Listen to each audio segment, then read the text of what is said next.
मराठ्यांना आरक्षण न मिळवून देणारे तेच ओबीसीचे नेते सत्ताधारीच. ते जाणून बुजून आता मराठ्यांवरती अन्याय करायला लागले. त्यांना धक्का लागतच नाही ना. आम्हीच आरक्षणात आहेत पहिल्यापासून. त्यांना काय धक्का लागतोय कुठं? आम्हालाच धक्का लागलेला. आमचं आम्ही घेणार आहेत. त्यांना काय दिलं आणि ते काय स्थगित केलंय का सुरू ठेवलं त्याशी नाही देणं घेणं आम्हाला. कारण सत्ता एकीकडून आहे, सर्वसामान्य गोरगरीब मराठी एकीकडून आहे.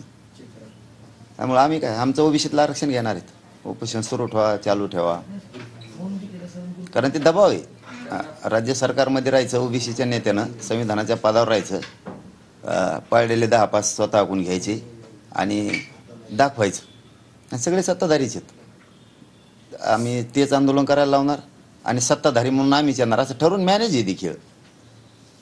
त्यांना लेखी देण्यात आलंय, त्यामध्ये असं लिहिलंय, इतर मागास वर्ग समाजावर कुठल्याही प्रकारे अन्याय होणार नाही, तसेच इतर मागास सवर्ग प्रवर्गाच्या आरक्षणाला धक्का लागणार नाही याची शासन दक्षता घेईल. म्हणजे ओबीसी आरक्षणाला धक्का लागणार नाही अशा प्रकारचं लेखी त्यांना देण्यात आलेलं आहे.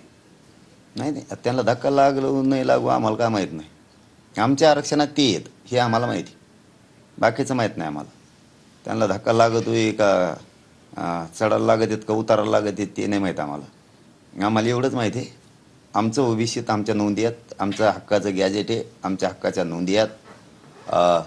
सातारा गव्हर्नमेंटचं सुद्धा आहे. आत्ता आपल्याकडं पुरावे आलेत एक अर्ध्या घंट्यापूर्वी की सरकारनं जर कुणबी नोंद निघाली एखाद्या माणसाची, कुणबी नोंद निघाली तर त्याच्या खाली सदर म्हणून लिहिलेलं आहे. म्हणजे त्याचा अर्थ तो वरील प्रमाणे सगळे कुणबीच त्याला देत नाही आहेत. म्हणजे लाखो नोंदी आमच्या सरकारनं तशा दाबून ठेवल्यात. आत्ता पुरावा आहे का त्या खोट्या नोंदी आहेत का? त्या खोट्या नोंदी म्हणता त्या खोट्या आहेत का? औंध संस्थान होतं तिथंही पुरावे मिळाले, तेही सरकार घेत नाही.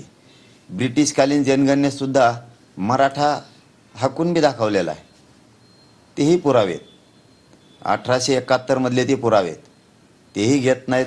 म्हणजे ओबीसीत आम्ही आहेत आणि धक्के आणि धुक्क्याची भाषा करते तिकडे. स्वतःचे लेकरं कळते तसे दुसऱ्याचे लेकरं कळाले पाहिजे त्या सत्ताधाऱ्यांना, छगन भुजबळला, की आपण सत्तेच्या पदावर बसलो, खोटे नाटे आंदोलनं बसवायची आणि धनगर आणि मराठ्यांचा वाद लावायचा, भांडणं लावायची. हे छगन भुजबळने जर आता कमी केलं पाहिजे, कारण ते आता शेवटी संविधानाच्या पदावर बसला आहे. किती शाळा करतो, किती आरड्या करतो, मी नाही त्याच्यात दाखवतो आणि मीडियात बोलतो ते मयच लोक येतं. पडा उघडा तू. हे बघा, चोरी झाकतच नाही, किती चोरी करायला गेली तरी. आणि 2-4 पडलेले इकडून तिकडून घेत आहे बसत आहे. आमचे वाघ उपोषणाला बसले आहेत, आमचे वाघ आता रस्त्यावर उतरणार आहेत. आंदोलन अन्याय झाला तर अशाच पद्धतीनं सुरू राहील असं भुजबळ म्हणतात. मग ते काय करणार आहे तेच सांगतो ना मी.